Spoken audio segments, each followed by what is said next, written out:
Chapter I. The title. Book of the Dead is the title now commonly given to the great collection of funerary texts which the ancient Egyptian scribes composed for the benefit of the dead.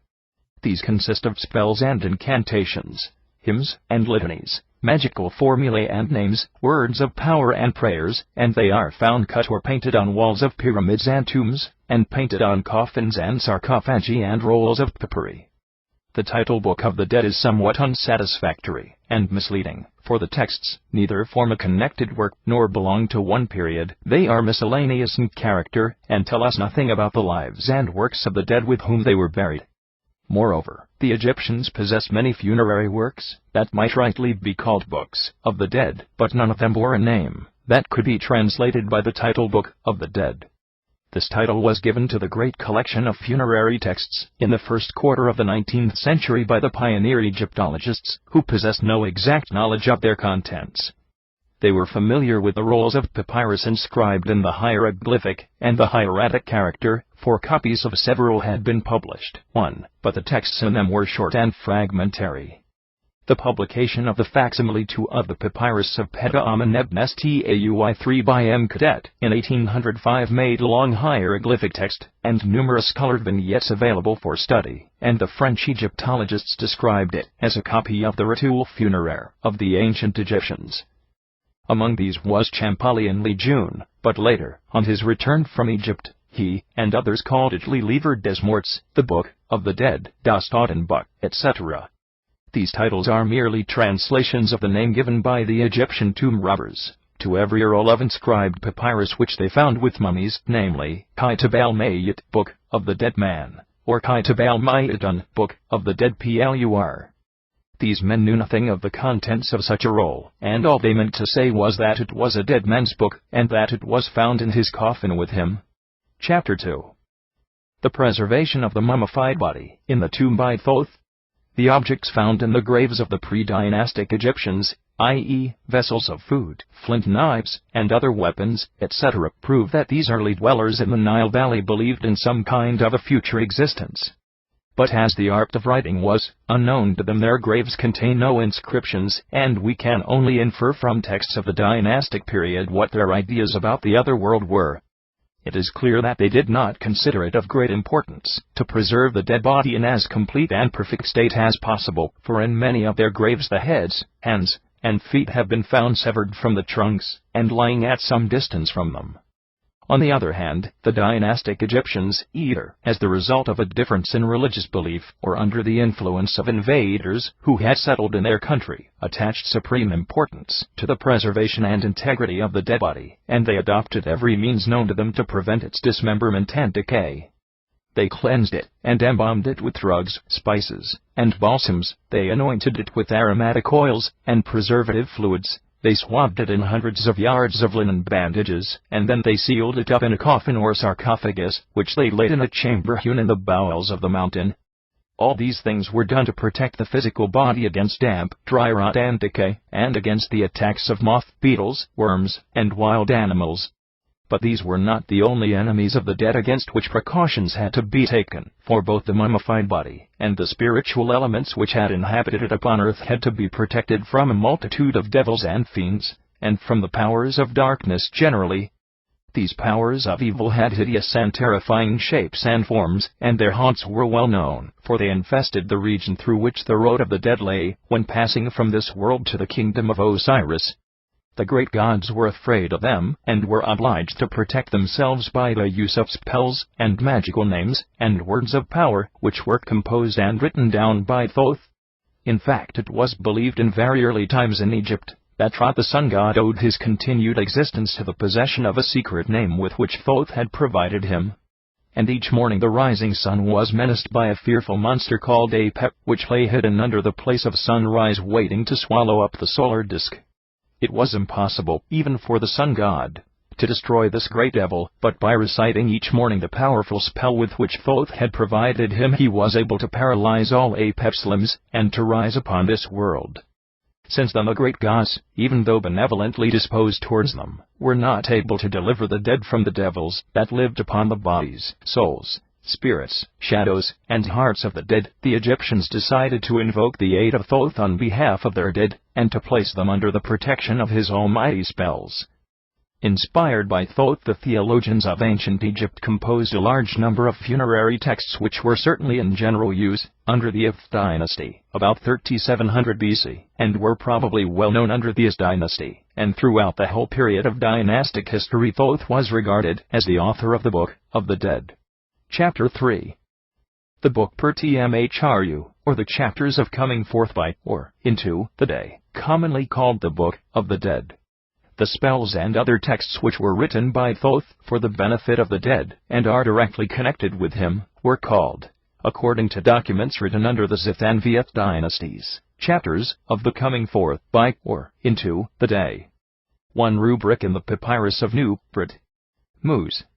Number 10477, states that the text of the work called per Tmhru, i.e., coming forth, or into, the day, was discovered by a high official in the foundations of a shrine of the god Hena during the reign of Semti, or Hesepti, a king of the Is dynasty. Another rubric in the same papyrus says that the text was cut upon the alabaster plinth of a statue of Menkaura, Mycerinus, a king of the Ith dynasty, and that the letters were inlaid with lapis lazuli. The plinth was found by Prince Harutaduf, a son of King Khufu, Cheops, who carried it off to his king, and exhibited it as a most wonderful thing. This composition was greatly reverenced, for it would make a man victorious upon earth, and in the other world it would ensure him a safe and free passage through the Tuat underworld. It would allow him to go in, and to go out, and to take at any time any form he pleased. It would make his soul to flourish, and would prevent him from dying the second death. For the deceased to receive the full benefit of this text it had to be recited by a man who was ceremonially pure, and who had not eaten fish or meat, and had not consorted with women. On coffins of the Zith dynasty, and on papyri of the Vieth dynasty we find two versions of the per Tmhru, one long, and one short. As the title of the shorter version states that it is the chapters of the per Tmhru, in a single chapter, it is clear that this work, even under the Ith dynasty, contained many chapters, and that a much abbreviated form of the work was also current at the same period. The rubric that attributes the finding of the chapter to Harutaduf associates it with Kemena, i.e., Hermopolis, and indicates that Thoth, the god of this city, was its author. The work per Tmhru received many additions in the course of centuries, and at length, under the Vieth dynasty, it contained about 190 distinct compositions, or chapters. The original forms of many of these are to be found in the pyramid texts, i.e., the funerary compositions cut on the walls of the chambers and corridors of the pyramids of King Zunas, Teta, Pepi I Meri-Ra, Merin-Ra, and Pepi Tuatsak-Ra, which were written under the Vth and Veth dynasties. The forms which many other chapters had under the Zith and Zith dynasties are well represented by the texts painted on the coffins of Amamu, Sen, and Guatep, in the British Museum, numbers 6654, 30,839, 30,841, but it is possible that both these, and the so-called pyramid texts all belong to the work per Tmhru, and are extracts from it. The pyramid texts have no illustrations, but a few of the texts on the coffins of the Zith and Zith dynasties have colored vignettes, e.g., those which refer to the region to be traversed by the deceased on his way to the other world, and the islands of the blessed, or the Elysian fields. On the upper margins of the insides of such coffins there are frequently given 2 or more rows of colored drawings of the offerings which under the Vth dynasty were presented to the deceased or his statue during the celebration of the service of opening the mouth, and the performance of the ceremonies of the liturgy of funerary offerings. Under the Vieth dynasty, when the use of large rectangular coffins and sarcophagi fell somewhat into disuse, the scribes began to write collections of chapters from the per Tmhru on rolls of papyri instead of on coffins. At first the texts were written in hieroglyphs, the greater number of them being in black ink, and an attempt was made to illustrate each text by a vignette drawn in black outline. The finest known example of such a codex is the Papyrus of Nebseni, Brit. Mus. Number 9900, which is 77 feet 7 1/2 inches in length, and I foot I 1/2 inches in breadth. Early in the Viet dynasty, scribes began to write the titles of the chapters, the rubrics, and the catchwords in red ink, and the text in black, and it became customary to decorate the vignettes with colors, and to increase their size and number. The oldest codex of this class is the Papyrus of Nu, Brit. Mus. Number 10,477, which is 65 feet 3 1/2 inches in length, and 1 foot 1 1/2 inches in breadth. This and many other rolls were written by their owners for their own tombs, and in each roll both text and vignettes were usually the work of the same hand. Later, however, the scribe wrote the text only, and a skilled artist was employed to add the colored vignettes, for which spaces were marked out and left blank by the scribe. The finest example of this class of roll is the Papyrus of Ani, Brit. Mus. Number 10,470, which is 78 feet in length, and 1 foot 3 inches in breadth. In all papyri of this class the text is written in hieroglyphs, but under the 6th and following dynasties many papyri are written throughout in the hieratic character. These usually lack vignettes, but have colored frontispieces. Under the rule of the high priests of Amun many changes were introduced into the contents of the papyri, and the arrangement cf. the texts and vignettes of the Pertmhru was altered. The great confraternity of Amun-Ra, the king of the gods, felt it to be necessary to emphasize the supremacy of their god, even in the kingdom of Osiris, and they added many prayers, litanies, and hymns to the sun god, to every selection of the texts from the Pertmhru that was copied on a roll of papyrus for funerary purposes. The greater number of the rolls of this period are short, and contain only a few chapters, e.g., the Papyrus of the Royal Mother Nechemet, Brit. Mus. Number 10,541, and the Papyrus of Queen Nechemet, Brit. Mus. Number 10,478.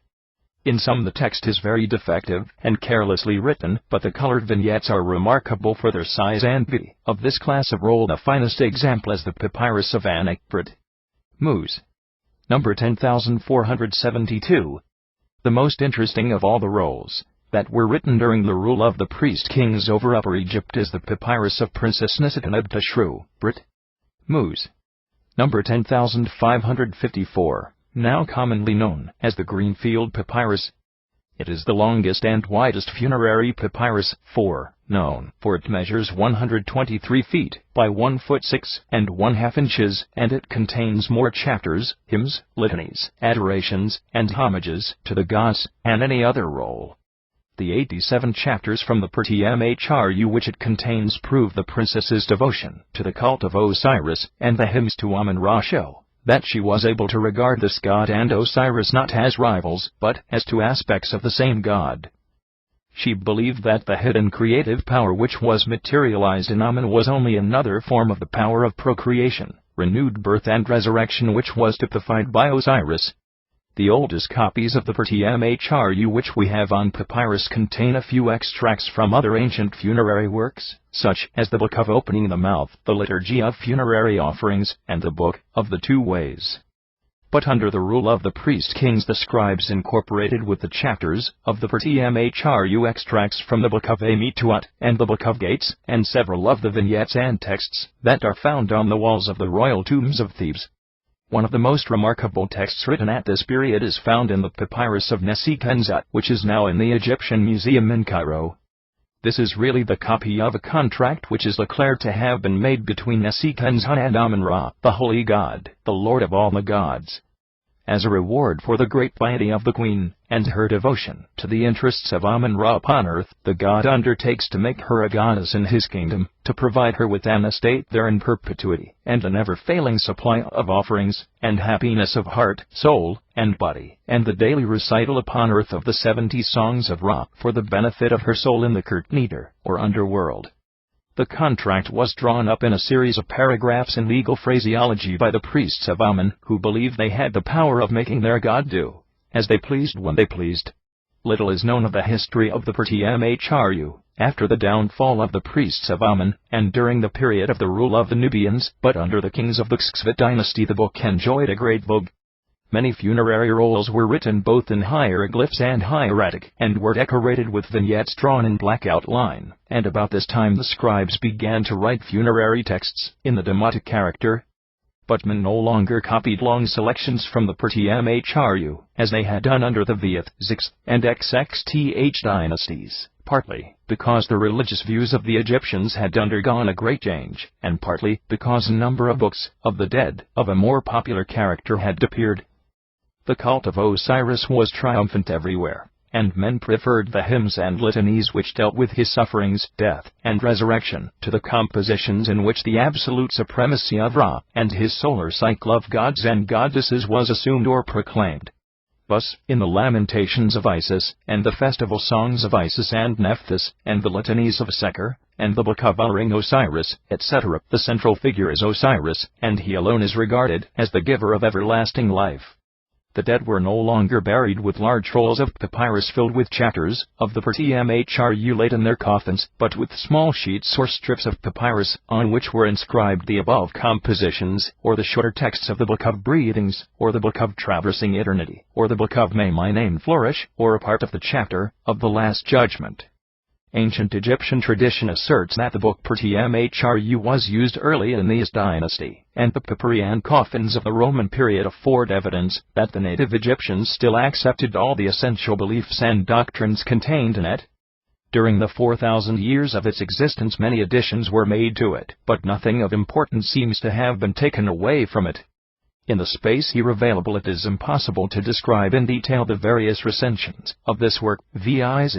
1. The Heliopolitan, 2. The Theban and its various forms, and 3. The Sate, but it is proposed to sketch briefly the main facts of the Egyptian religion which may be deduced from them generally, and especially from the Theban recension, and to indicate the contents of the principal chapters.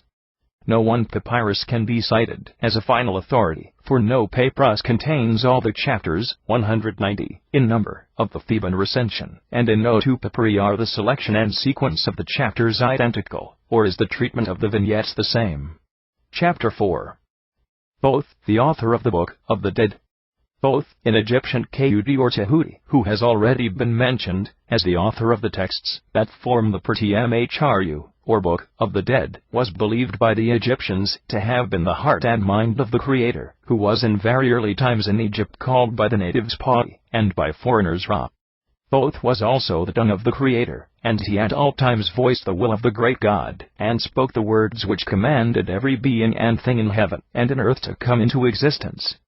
His words were almighty, and once uttered never remained without effect.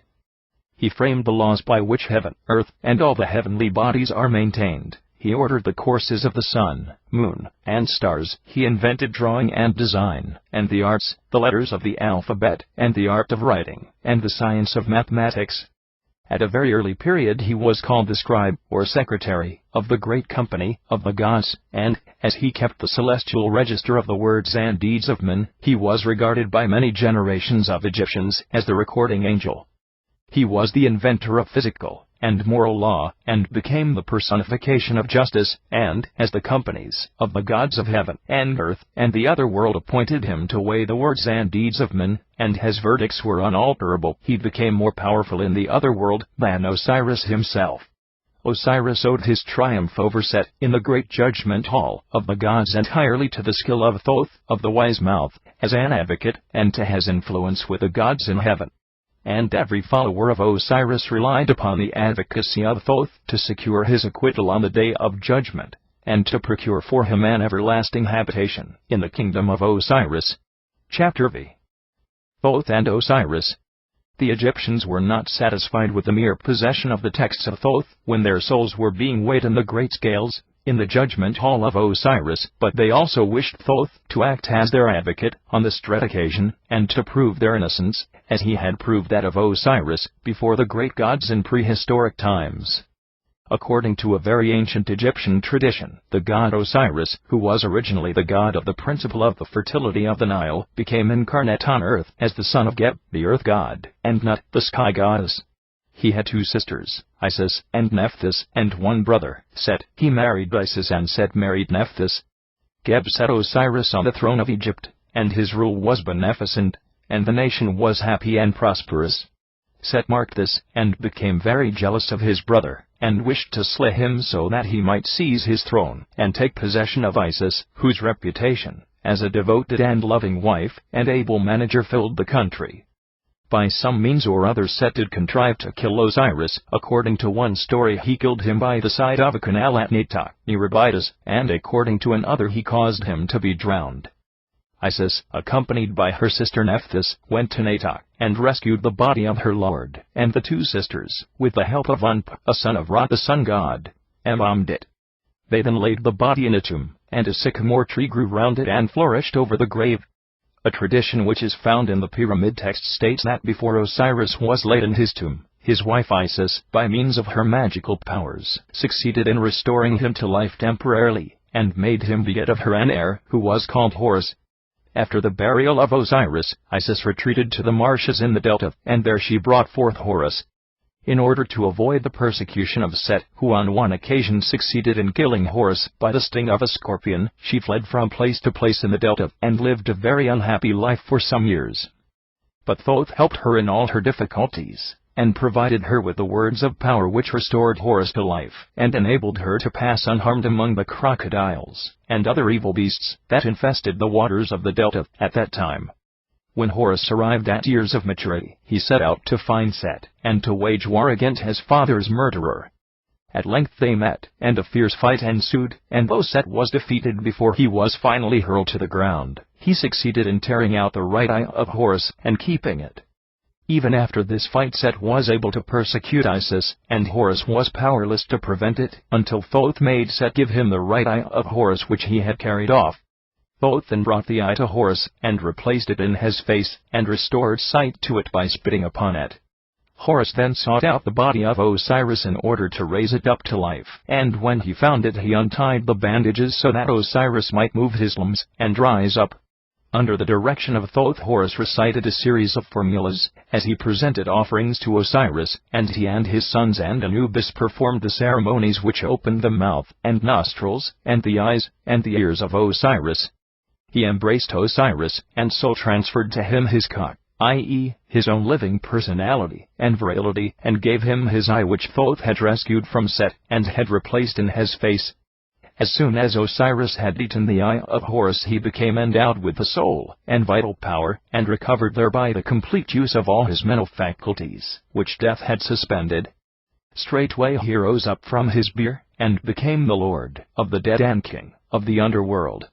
Osiris became the type and symbol of resurrection among the Egyptians of all periods, because he was a god who had been originally immortal and had risen from the dead. But before Osiris became king of the underworld, he suffered further persecution from Set. Piecing together a number of disconnected hints and brief statements in the texts, it seems pretty clear, either that Osiris appealed to the great gods to take notice that Set had murdered him, or that Set brought a series of charges against Osiris. At all events, the great gods determined to investigate the matter. The greater and the lesser companies of the gods assembled in the celestial Anu, or Heliopolis, and ordered Osiris to stand up and defend himself against the charges brought against him by Set. Isis and Nephthys brought him before the gods, and Horus, the avenger of his father, came to watch the case on behalf of his father, Osiris. Thoth appeared in the Hall of Judgment, in his official capacity as scribe, i.e., secretary to the gods, and the hearing of the evidence began. Set seems to have pleaded his own cause, and to have repeated the charges which he had made against Osiris. The defense of Osiris was undertaken by Thoth, who proved to the gods that the charges brought against Osiris by Set were unfounded, that the statements of Set were lies, and that therefore Set was a liar. The gods accepted Thoth's proof of the innocence of Osiris and the guilt of Set, and ordered that Osiris was to be considered a great god, and to have rule over the kingdom of the underworld, and that Set was to be punished. Thoth convinced them that Osiris was Maakheru, true of word, i.e., that he had spoken the truth when he gave his evidence, and in texts of all periods Thoth is frequently described as Maakheruasar, i.e., he who proved Osiris to be true of word. As for Set the liar, he was seized by the ministers of the great gods, who threw him down on his hands and face, and made Osiris mount upon his back, as a mark of his victory and superiority. After this, Set was bound with cords, like a beast for sacrifice, and in the presence of Thoth was hacked in pieces. Chapter 6. Osiris as judge of the dead and king of the underworld. When Set was destroyed, Osiris departed from this world to the kingdom which the gods had given him, and began to reign over the dead. He was absolute king of this realm, just as Ra the sun god was absolute king of the sky. This region of the dead, or deadland, is called Tet, or Tuat, but where the Egyptians thought it was situated is not quite clear. The original home of the cult of Osiris was in the delta, in a city which in historic times was called Tetu by the Egyptians and Bosiris by the Greeks, and it is reasonable to assume that the Tuat, over which Osiris ruled, was situated near this place. Wherever it was not underground, and it was not originally in the sky, or even on its confines, but it was located on the borders of the visible world, in the outer darkness. The Tuat was not a place of happiness, judging from the description of it in the Pertmhru, or Book of the Dead. When Ani the scribe arrived there, he said, "What is this to which I have come? There is neither water nor air here, its depth is unfathomable, it is as dark as the darkest night, and men wander about here helplessly. A man cannot live here, and be satisfied, and he cannot gratify the cravings of affection." Chapter CLXXV. In the Tuat there was neither tree nor plant, for it was the land where nothing grew, and in primitive times it was a region of destruction and death, a place where the dead rotted and decayed, a place of abomination, and horror and terror, and annihilation. But in very early times, certainly in the Neolithic period, the Egyptians believed in some kind of a future life, and they dimly conceived that the attainment of that life might possibly depend upon the manner of life which those who hoped to enjoy it led here. The Egyptians hated death and loved life, and when the belief gained ground among them that Osiris, the god of the dead, had himself risen from the dead, and had been acquitted by the gods of heaven after a searching trial, and had the power to make men and women to be born again, and to renew life because of his truth and righteousness, they came to regard him as the judge as well as the god of the dead. As time went on, and moral and religious ideas developed among the Egyptians, it became certain to them that only those who had satisfied Osiris as to their truth-speaking and honest dealing upon earth could hope for admission into his kingdom. When the power of Osiris became predominant in the underworld, and his fame as a just and righteous judge became well established among the natives of Lower and Upper Egypt, it was universally believed that after death all men would appear before him in his dread hall of judgment, to receive their reward or their sentence of doom. The writers of the pyramid texts, more than 55 centuries ago, dreamed of a time when heaven and earth and men did not exist, when the gods had not yet been born, when death had not been created, and when anger, speech, cursing and rebellion were unknown.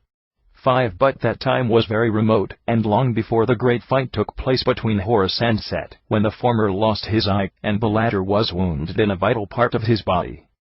Meanwhile death had come into the world, and since the religion of Osiris gave men hope of escape from death, and the promise of everlasting life of the peculiar kind that appealed to the great mass of the Egyptian people, the spread of the cult of Osiris and its ultimate triumph over all forms of religion in Egypt were assured.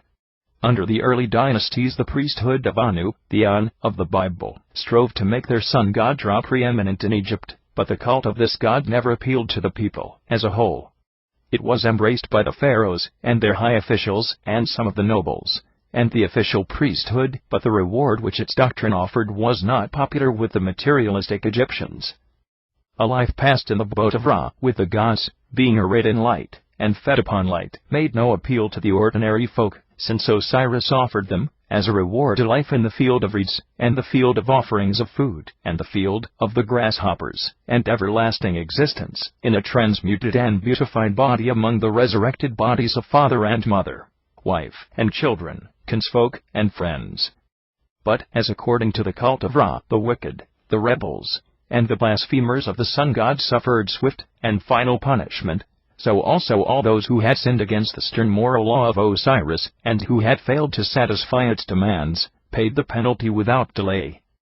The judgment of Ra was held at sunrise, and the wicked were thrown into deep pits filled with fire, and their bodies, souls, shadows, and hearts were consumed forthwith. The judgment of Osiris took place in Erebitus, probably at midnight, and a decree of swift annihilation was passed by him on the damned. Their heads were cut off by the headsman of Osiris, who was called Shesma, and their bodies dismembered and destroyed in pits of fire. There was no eternal punishment for men, for the wicked were annihilated quickly and completely. But inasmuch as Osiris sat in judgment and doomed the wicked to destruction daily, the infliction of punishment never ceased. Chapter 7. The Judgment of Osiris. The oldest religious texts suggest that the Egyptians always associated the Last Judgment with the weighing of the heart in a pair of scales, and in the illustrated papyri of the Book of the Dead great prominence is always given to the vignettes in which this weighing is being carried out. The heart, AB, was taken as the symbol of all the emotions, desires, and passions, both good and evil, and out of it proceeded the issues of life. It was intimately connected with the ka, i.e., the double, or personality of a man, and several short spells in the book per tmhru were composed to ensure its preservation. Chapters XXVIXXXB*. The great chapter of the Judgment of Osiris, the CXXVTH, is divided into 3 parts, which are sometimes, as in the Papyrus of Ani, prefaced by a hymn to Osiris. The first part contains the following, which was said by the deceased when he entered the hall of Métis, in which Osiris sat in judgment. Homage to thee, O great God, Lord of Métis. 6. I have come to thee, O my Lord, that I may behold thy beneficence. I know thee, and I know thy name, and the names of the 42 who live with thee in the hall of Métis, who keep ward over sinners, and feed upon their blood on the day of estimating characters before Ani. Verse 7. Behold, I have come to thee, and I have brought Maat, i.e., truth, integrity, to thee. I have destroyed sin for thee. I have not sinned against men. I have not oppressed my kinsfolk. I have done no wrong in the place of truth. I have not known worthless folk. I have not wrought evil. I have not defrauded the oppressed one of his goods. I have not done the things that the gods abominate. I have not vilified a servant to his master. I have not caused pain. I have not let any man hunger. I have made no one to weep. I have not committed murder. I have not commanded any to commit murder for me. I have inflicted pain on no man. I have not defrauded the temples of their oblations. I have not purloined the cakes of the gods. I have not stolen the offerings to the spirits, i.e., the dead. I have not committed fornication. I have not polluted myself in the holy places of the God of my city. I have not diminished from the bushel. I did not take from or add to the acre measure. I did not encroach on the fields of others. I have not added to the weights of the scales. I have not misread the pointer of the scales. I have not taken milk from the mouths of children. I have not driven cattle from their pastures. I have not snared the birds of the gods. I have not caught fish with fish of their kind. I have not stopped water when it should flow. I have not cut the dam of a canal. I have not extinguished a fire when it should burn. I have not altered the times of the chosen meat offerings. I have not turned away the cattle intended for offerings. I have not repulsed the God at his appearances. I am pure. I am pure. I am pure. I am pure. In the second part of chapter CXXV, Osiris is seen seated at one end of the hall of Métis, accompanied by the 2 goddesses of law and truth, and the 42 gods, who are there to assist him. Each of the 42 gods represents one of the nomes of Egypt, and has a symbolic name. When the deceased had repeated the magical names of the doors of the hall, he entered it, and saw these gods arranged in 2 rows, 21 on each side of the hall. At the end, near Osiris, were the great scales, under the charge of Anubis, and the monster Ammit, the eater of the dead, i.e., of the hearts of the wicked who were condemned in the judgment of Osiris. The deceased advanced along the hall, and, addressing each of the 42 gods by his name, declared that he had not committed a certain sin, thus: Thouzeknemet, comer forth from Anu, I have not committed sin. Ophanti, comer forth from Kemena, I have not robbed. Onetahau, comer forth from Restau, I have not killed men. Onib, comer forth in retreating, I have not plundered the property of God. Osetqesu, comer forth from Unsup, I have not lied. Thouamti, comer forth from Kebt, I have not defiled any man's wife. Omayan comer forth from Permenu, I have not defiled myself.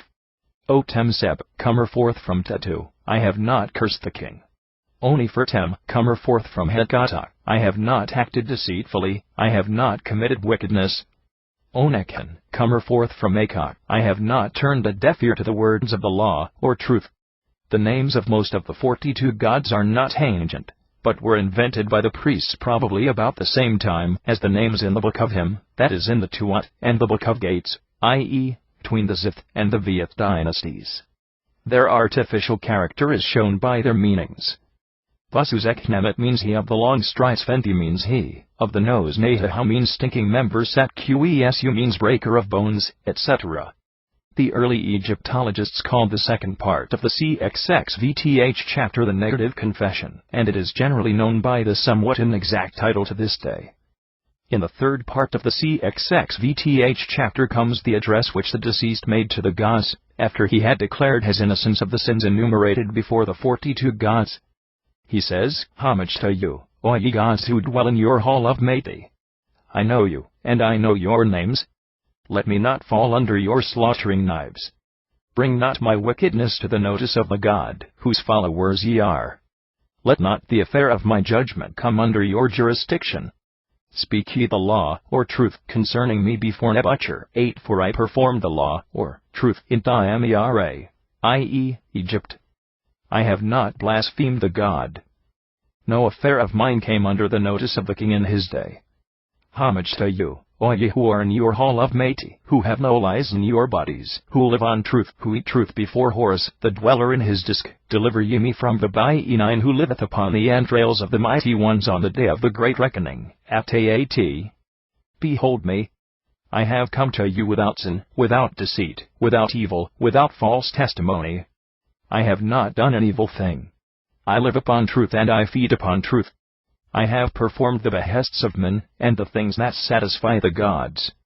10 I have propitiated the God, by doing his will. I have given bread to the hungry, water to the thirsty, raiment to the naked, and a boat to him that needed one. I have made holy offerings to the gods, and sepulchral offerings to the beautified dead. Be ye then my saviors, be ye my protectors, and make no accusation against me before the great God. I am pure of mouth, and clean of hands, therefore it hath been said by those who saw me, Come in peace, come in peace. The deceased then addresses Osiris, and says, Hail, thou, who art exalted upon thy standard, thou Lord, of the Atefu crown, whose name is, Lord of Winds, save me from thy messengers, or assessors, with uncovered faces, who bring charges of evil, and make shortcomings plain, because I have performed the law, or truth, for the Lord, of the law, or truth. I have purified myself with washings in water, my back hath been cleansed with salt, and my inner parts are in the pool of truth. There is not a member of mine that lacketh truth. From the lines that follow the above in the papyrus of Nu it seems as though the judgment of the deceased by the 42 gods was preliminary to the final judgment of Osiris. At all events, after questioning him about the performance of certain ceremonies, they invited him to enter the hall of Mati, but when he was about to do so the porter, and the door bolts, and the various parts of the door, and its frame, and the floor, refused to permit him to enter until he had repeated their magical names. When he had pronounced these correctly the porter took him in, and presented him to Ma'at Taui, who was Thoth himself. When asked by him why he had come, the deceased answered, I have come that report may be made of me. Then Thoth said, What is thy condition? And the deceased replied, I am purified from evil things, I am free from the wickedness of those who lived in my days, I am not one of them. On this Thoth said, Thou shalt be reported. Tell me, who is he whose roof is fire, whose walls are living serpents, and whose floor is a stream of water? Who is he? The deceased having replied Osiris, Thoth then led him forward to the god Osiris, who received him, and promised that subsistence should be provided for him from the eye of Ra. In great papyri of the Book of the Dead, such as those of Nebseni, Nu, Ani, Hunefer, etc., the Last Judgment, or the Great Reckoning, is made the most prominent scene in the whole work, and the vignette in which it is depicted is several feet long. The most complete form of it is given in the Papyrus of Ani, and may be thus described. At one end of the hall of Mati Osiris is seated on a throne within a shrine made in the form of a funerary coffer. Behind him stand Isis and Nephthys. Along one side of the hall are seated the gods Harmachis, Tem, Shu, Tefnut, Geb, Nut, Isis, and Nephthys, Horus, Hathor, Hu, and Saha, who are to serve as the divine jury. These form the great company of the gods of Anu, Heliopolis. By these stands the great balance, and on its pillar sits the dog-headed Apaces, or Astenu, the associate of Thoth. The pointer of the balance is in the charge of Unp. Behind Unp are Thoth, the scribe of the gods, and the monster Ammit, with the head of a crocodile, the forepaws and shoulders of a lion, and the hindquarters of a hippopotamus. The duty of the last named was to eat up the hearts that were light in the balance. On the other side of the balance, Ani, accompanied by his wife, is seen standing with head bent low in adoration, and between him and the balance stand the two goddesses, Huners, and rear children, Mescanet and Rennet. Ani's soul, in the form of a man-headed hawk, a portion of his body, and his left eye. Since the heart was considered to be the seat of all will, emotion, feeling, reason, and intelligence, Ani's heart is seen in one pan of the balance, and in the other is the feather, symbolic of truth and righteousness. Whilst his heart was in the balance, Ani, repeating the words of chapter XXXB star of the Book of the Dead, addressed it, saying, "My heart of my mother, my heart of my mother, my heart of my being, make no stand against me when testifying, thrust me not back before the Chachat, i.e., the overseers of Osiris, and make no failure in respect of me before the master of the balance. Thou art my cock, the dweller in my body, uniting and strengthening my members. Thou shalt come forth to the happiness to which we advance. Make not my name to stink with the officers of Osiris, who made men utter no lie against me before the great God, the Lord of Ament." Then Thoth, the judge of truth, of the great company of the gods, who are in the presence of Osiris, saith to the gods, "Hearken ye to this word, in very truth the heart of Osiris hath been weighed, and his soul hath borne testimony concerning him, according to the great balance his case is truth, i.e., just. No wickedness hath been found in him. He did not filch offerings from the temples. He did not act crookedly, and he did not vilify folk when he was on earth." And the great company of the gods say to Thoth, who dwelleth in Kemena, Hermopolis, "This that cometh forth from thy mouth of truth is confirmed. The Osiris, the scribe Ani, true of voice, hath testified. He hath not sinned, and his name doth not stink before us. Ammit, i.e., the eater of the dead, shall not have the mastery over him.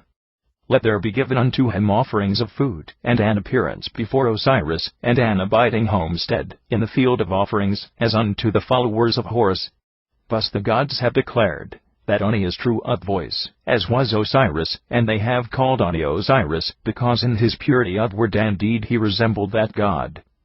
In all the copies of the Book of the Dead the deceased is always called Osiris, and, as it was always assumed that those for whom they were written would be found innocent when weighed in the great balance, the words true of voice, which were equivalent in meaning to innocent and acquitted, were always written after their names. It may be noted in passing that when Ani's heart was weighed against truth, the beam of the great balance remained perfectly horizontal. This suggests that the gods did not expect the heart of the deceased to kick the beam, but were quite satisfied if it exactly counterbalanced truth. They demanded the fulfillment of the law, and nothing more, and were content to bestow immortality upon the man on whom Thoth's verdict was, "He hath done no evil." In accordance with the command of the gods, Ani passes from the great balance to the end of the hall of Mati, where Osiris is seated, and, as he approaches, the god Horus, the son of Isis, takes him by the hand, and leads him forward, and standing before his father Osiris says, "I have come to thee, Un-Nefer. 11 I have brought to thee the Osiris Ani. His heart is righteous, and hath come forth from the balance. It hath no sin before any god, or any goddess. Thoth hath set down his judgment in writing, and the company of the gods have declared on his behalf that his evidence is very true. Let there be given unto him of the bread and beer which appear before Osiris. Let him be like the followers of Horus forever." Next we see Ani kneeling in adoration before Osiris, and he says, "Behold, I am in thy presence, O Lord of Ament. There is no sin in my body. I have not uttered a lie knowingly. I have no duplicity. Grant that I may be like the favored, or rewarded, ones, who are in thy train." Under favor of Osiris, Ani then became a Sahu, or spirit body, and in this form passed into the Kingdom of Osiris. Chapter 8. The Kingdom of Osiris. According to the Book of Gates, and the other guides, to the Egyptian underworld, the Kingdom of Osiris formed the sixth division of the Tuat. In very early times it was situated in the western delta, but after the Sixth dynasty theologians placed it near Abydos in Upper Egypt, and before the close of the dynastic period the Tuat of Osiris had absorbed the underworld of every nome of Egypt. When the soul in its beautified or spirit body arrived there, the ministers of Osiris took it to the homestead or place of abode which had been allotted to it by the command of Osiris, and there it began its new existence. The large vignette to the Cxdh chapter shows us exactly what manner of place the abode of the blessed was. The country was flat, and the fields were intersected by canals of running water, in which there were no fish, and no worms, i.e., water snakes. In one part of it were several small islands, and on one of them Osiris was supposed to dwell with his saints.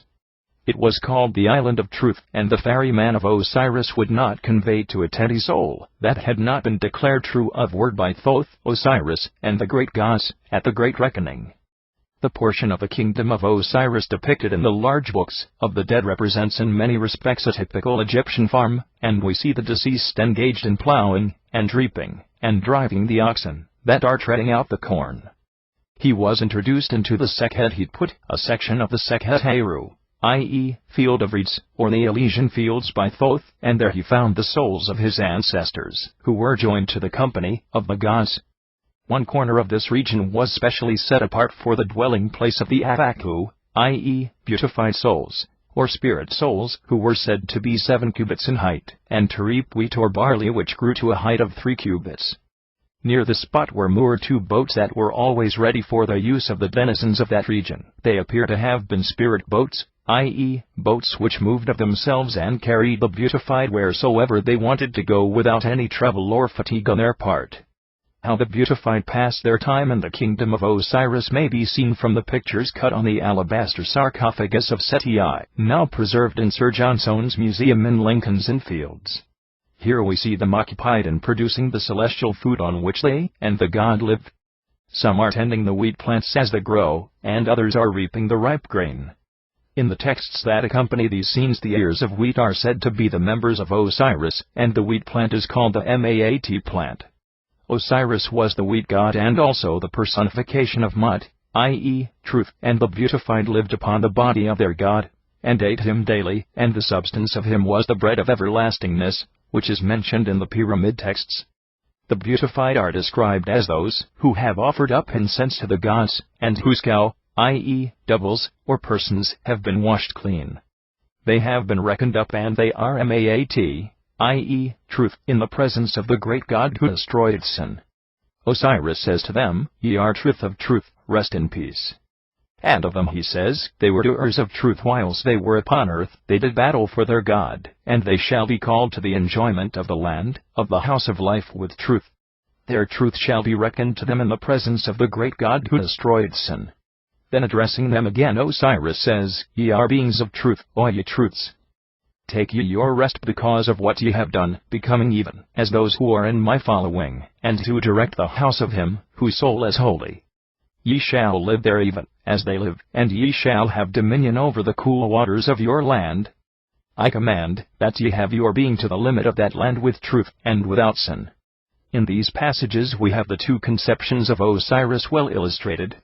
As the wheat god he would satisfy those who wished for a purely material, agricultural heaven, where hunger would be unknown, and where the blessed would be able to satisfy every physical desire and want daily. And, as the God of truth, of whom the spiritually minded hope to become the counterpart, he would be their hope and consolation, and the image of the eternal God. Chapter 9. A short description of the doors or chapters of the Book of the Dead. All the great papyri of the Book of the Dead begin with a hymn to Ra, who from the period of the 8th dynasty was the king of the gods of Egypt.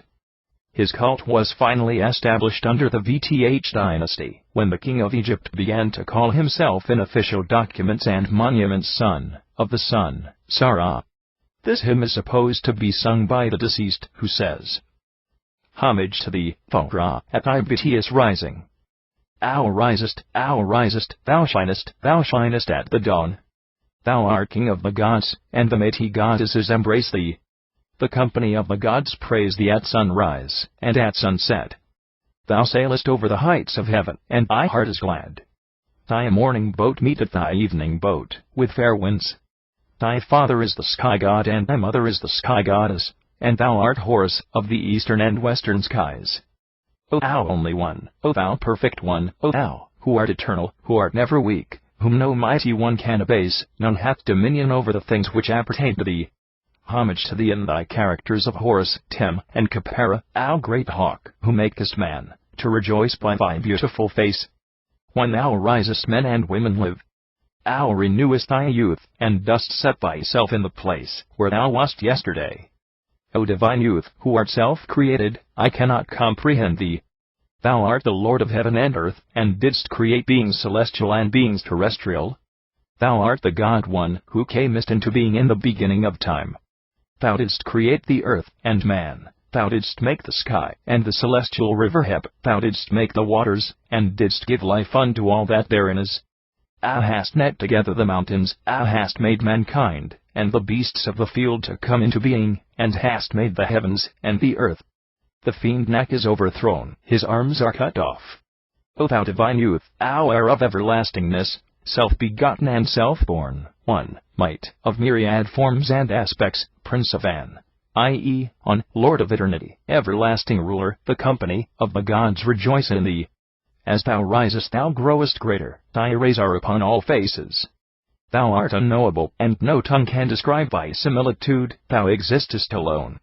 Millions of years have passed over the world, I cannot tell the number of those through which thou hast passed. Our journey is through spaces requiring millions of years to pass over in one little moment of time, and then thou settest, and dost make an end of the hours.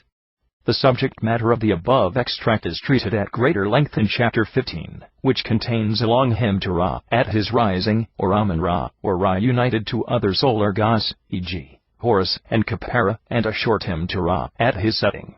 In the latter the welcome which Ra receives from the dwellers in Ament, i.e., the hidden place, like the Greek Hades, is emphasized thus. All the beautified dead, Akhat, in the Tuat receive him in the horizon of Ament.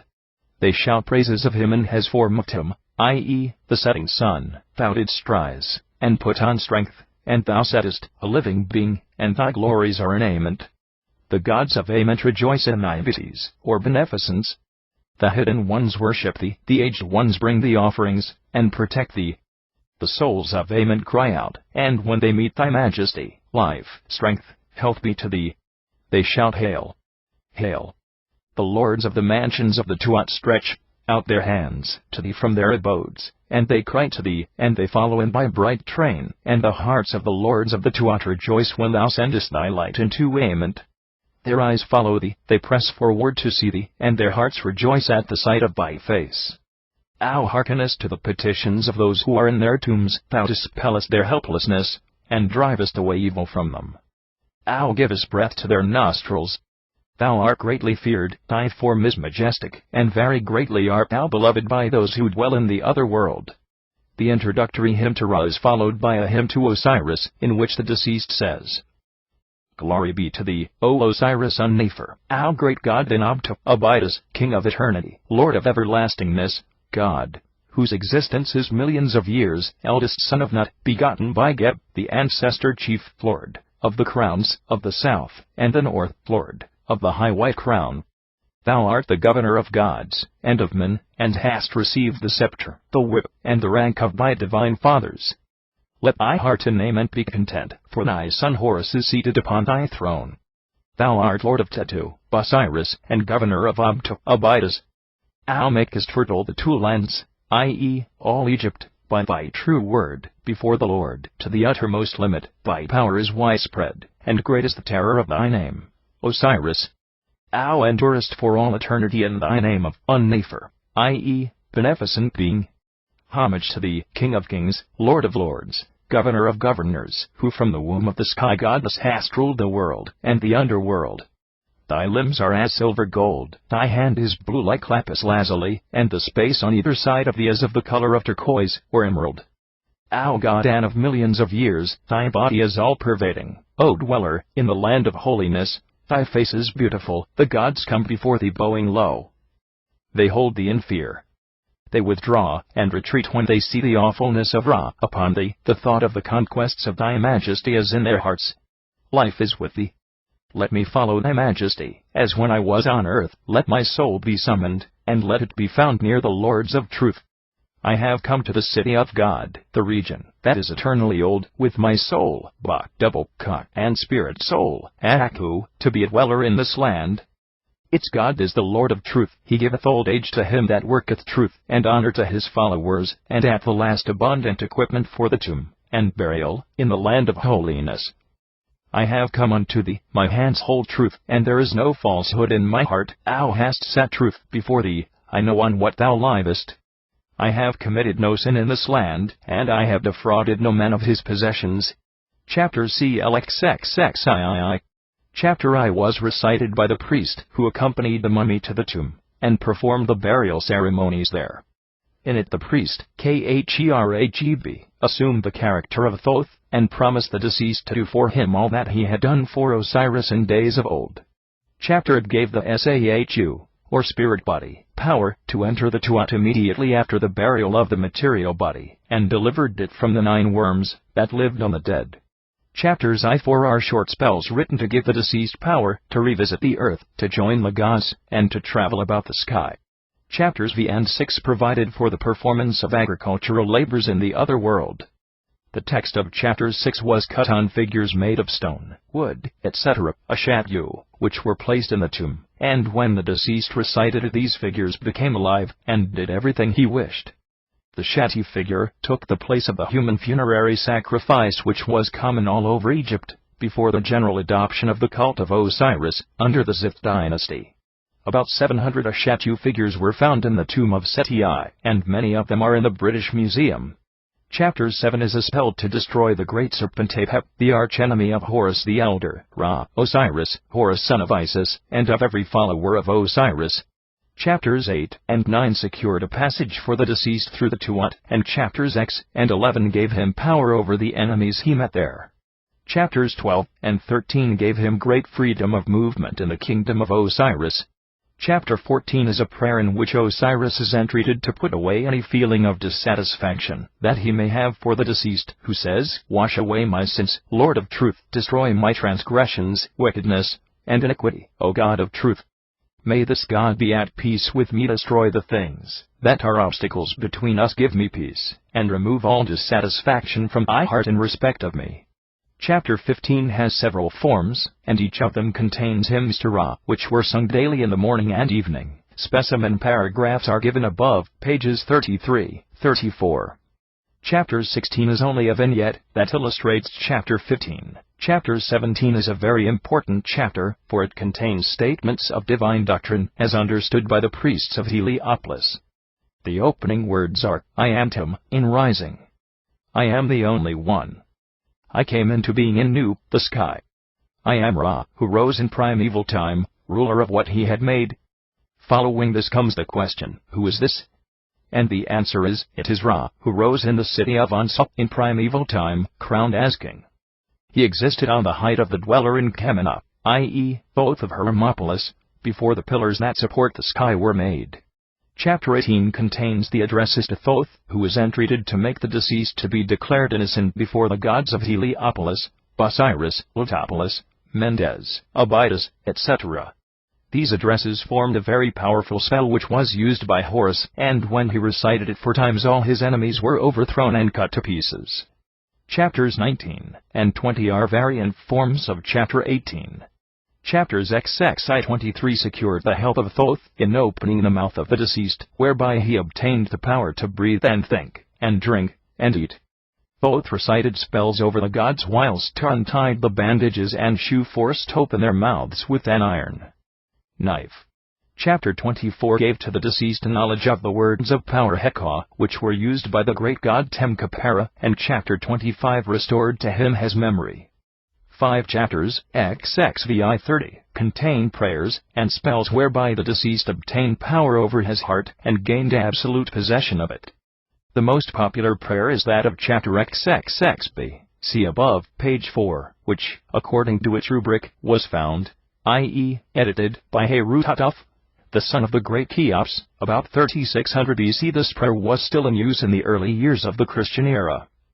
In the Papyrus of Nu it is associated with chapter LXIV, and the earliest form of it was probably in existence under the Is dynasty.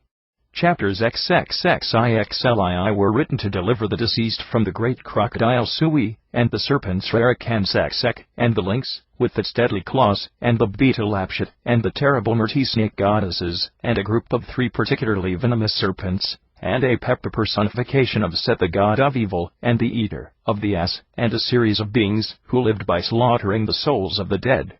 In chapter XLII every member of the deceased is put under the protection of, or identified with, a god or goddess, e.g., the hair with Nu, the face with Aten, i.e., the solar disk, the eyes with Hathor, and the deceased exclaims triumphantly, "There is no member of my body which is not the member of a god." Chapter XLII. A spell to prevent the decapitation of the deceased, who assumes in it the character of Osiris, the Lord of Eternity. Chapter XLIV. An ancient and mighty spell, the recital of which prevented the deceased from dying a second time. Chapters XLV and XLVI preserve the mummy of the deceased from decay, and chapter XLVII prevented the removal of his seat or throne.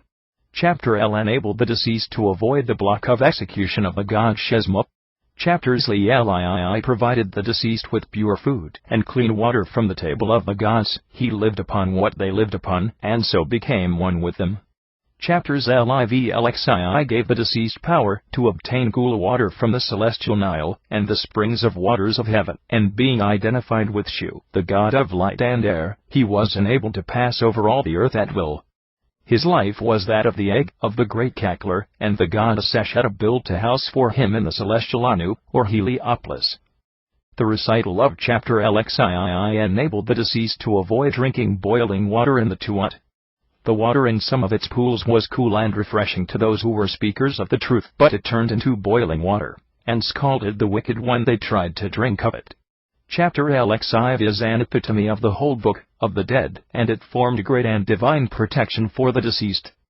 The text is of a mystical character, and suggests that the deceased could, through its recital, either absorb the gods into his being, or become himself absorbed by them.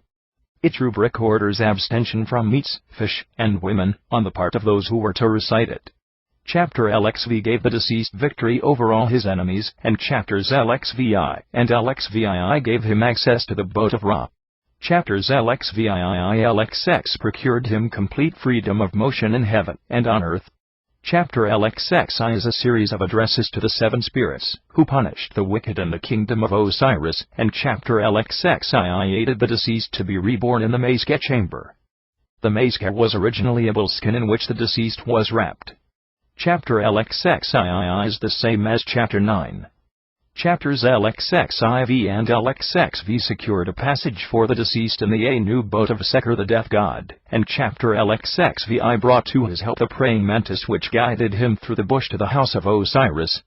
By the recital of chapters LXXVII, i.e., the chapters of transformations, the deceased was enabled to assume at will the forms of 1. The golden hawk, 2. The divine hawk, 3. The great self-created god, 4. The light god, or the robe of Nu, 5. The pure lily, 6. The son of Da, 7. The Banu bird, 8. The heron, 9. The soul of Ra, 10. The swallow, 11. The satyr or earth serpent, 12. The crocodile.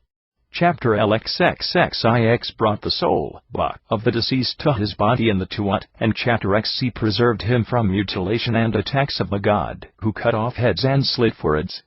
Chapters XCI and XCII prevented the soul of the deceased from being shut in the tomb. Chapter XCII is a spell very difficult to understand. Chapters XCIV and XCV provided the deceased with the books of Thoth and the power of this god, and enabled him to take his place as the scribe of Osiris. Chapters XCVI and XCVII also placed him under the protection of Thoth. The recital of chapter XCVII provided the deceased with a boat in which to sail over the northern heavens, and a ladder by which to ascend to heaven. Chapters XCI gave him the use of the magical boat, the mystic name of each part of which he was obliged to know, and helped him to enter the boat of Ra, and to be with Hathor. The Bibate, or mantis, led him to the great gods, chapter CIV, and the Uat amulet, from the neck of Ra provided his double cock and his heart soul, Ba, with offerings, chapter CVI. Chapter CVICIX made him favorably known to the spirits of the east and west, and the gods of the mountain of sunrise. In this region lived the terrible serpent god Amihemeth. He was 30 cubits, 50 feet, long. In the east the deceased saw the morning star, and the two sycamores, from between which the sun god appeared daily, and found the entrance to the Sekheteru or Elysian fields. Chapter CX and its vignette of the Elysian fields have already been described, see page 31. Chapter CXI and CXII describe how Horus lost the sight of his eye temporarily through looking at Set, under the form of a black pig, and chapter CXII refers to the legend of the drowning of Horus, and the recovery of his body by Sebek the crocodile god. Chapter CXIV enabled the deceased to absorb the wisdom of Thoth, and his 8 gods. Chapter CXVCXXII made him lord of the Tuats of Memphis and Heliopolis, and supplied him with food, and chapter CXXII enabled him to identify himself with Thoth. Chapter CXXIV and CXXV, which treat of the judgment, have already been described. Chapter CXXVI contains a prayer to the 4 holy apes, chapter CXXVII a hymn to the gods of the circles, in the Tuat, and chapter CXXVII a hymn to Osiris. Chapter CXXX and CXXXI secured for the deceased the use of the boats of sunrise and sunset, and chapter CXXXII enabled him to return to Earth and visit the house he had lived in. Chapter CXXXII, or CXXXIX, CXXXVI resembling contents. Chapter CXXXI. Chapter CXXXVII describes a series of magical ceremonies that were to be performed for the deceased daily in order to make him to become a living soul forever. The formulae are said to have been composed under the Ith dynasty. Chapter CXXXVII refers to the ceremony of reconstituting Osiris, and chapter CXLCXLII deal with the setting up of 12 altars, and the making of offerings to all the gods, and to the various forms of Osiris. Chapter CXLII consists of a series of vignettes, in 3 of which solar boats are represented. Chapter CXLIV and CXLVII deal with the 7 great halls, of the Kingdom of Osiris. The gate of each hall was guarded by a porter, a watchman, and a messenger. The first kept the door, the second looked out for the arrival of visitors, and the third took their names to Osiris. No one could enter a hall without repeating the name of it, of the porter, of the watchman, and of the messenger. According to a late tradition, the gates of the Kingdom of Osiris were 21 in number, chapter CXLV and CXLVI, and each had a magical name, and each was guarded by 1 or 2 gods, whose names had to be repeated by the deceased before he could pass. Chapter CXLVII supplied the deceased with the names of the 7 cows, and their bull, on which the gods were supposed to feed. Chapter CXLIX and CL give the names of the 14 Uts, or districts, of the Kingdom of Osiris. Chapter CLI and star CLIB give a picture of the mummy chamber, and the magical texts that were necessary for the protection of both the chamber and the mummy in it. Chapter CLII provided a house for the deceased in the celestial Anu, and chapter star CLIIE and star CLIIB enabled his soul to avoid capture in the net of the snarer of souls.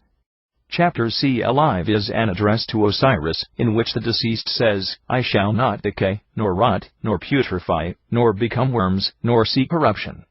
I shall have my being, I shall live, I shall flourish, I shall rise up in peace." Chapter CLVCLXVII are spells which were engraved on the amulets, giving the deceased the protection of Ra, Osiris, Isis, Horus, and other gods. The remaining chapters, CLXVIIICXC, are of a miscellaneous character, and few of them are found in more than 1 or 2 papyri of the Book of the Dead. A few contain hymns that are not older than the Vieth dynasty, and one is an extract from the text on the Pyramid of Unas, lines 379 to 399. The most interesting is, perhaps, chapter CLXXV, which describes the Tuat as airless, waterless, and lightless. In this chapter the deceased is assured of immortality in the words, "Thou shalt live for millions of years, a life of millions of years."